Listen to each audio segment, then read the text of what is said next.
Hello लोगोफोर, दिनैनि बे गोदान मोनसे भिडिअनि गेजेरजों नोंथांमोनखौ फिन खनसेबाव गासैखौबो बरायनानै लाग्रोनाय थालायबाय।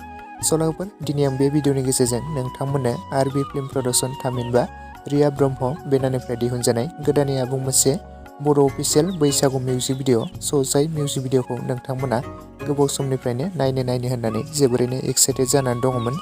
स' बे मिउजिक भिडिअ'नि टाइटेल आरो थाम्बनेलनि मुङानो जादों सारायखौ हेलमेट हमगोन। स' बे मिउजिक भिडिअ'आवनो गाहायै फाव खालामनायखौ नोंथांमोना नुनो मोन्दों बर'नि मुंदांखा जाखांफुनाय फेस्ला फाव खालामगिरि बिथां मेन्डेला ब्रह्म बिथांखौ आरो लोगोसे रिया ब्रह्म बिथांखौ आरो लोगोसे मेथाइखौ रोजाबदों नयन बरगयारीजों लोगोसे काराबि कसारी। लिरिक्स टुनखौ होदों बिथां नयन बरगयारी बिथाङानो।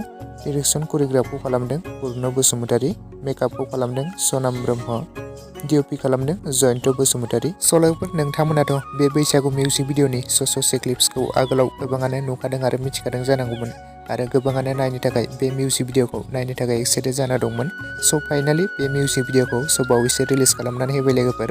स' दासिमाव जुदि नोंथांमोना बे मिउजिक भिडिअ'खौ सोरबाफोर नायालासिनो थादोंब्ला बयबो आरबि फिल्म प्रडाक्शन चेनेलनि गेजेरजों बयबो बे सारायखौ हेलमेट हमगोन आबुं मोनसे बैसागु मिउजिक भिडिअ'खौ नायहैदो आरो बयबो सापर्ट खालामहैदो। स' बे मिउजिक भिडिअ'आ जोबोद मोजां जाखादों दे, मानोना नोंथांमोनाथ' मिथिखायो बिथां मेन्डेला ब्रह्म आरो रिया ब्रह्मनि फाव खालामनाय मिउजिक भिडिअ'फ्रा माबायदि जायो आरो लोगोसे बिथां नयन बरगयारीनि मेथाइ रोजाबनायफोरा माबायदि जायो। स' नोंथांमोना बयबो मिथिखायो।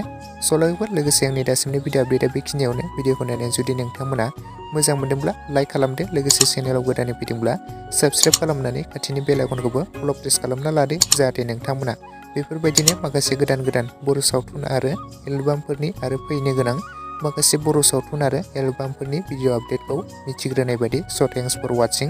नेक्स्ट भिडिअआव थाबैनो लोगो मोनफिनगोन।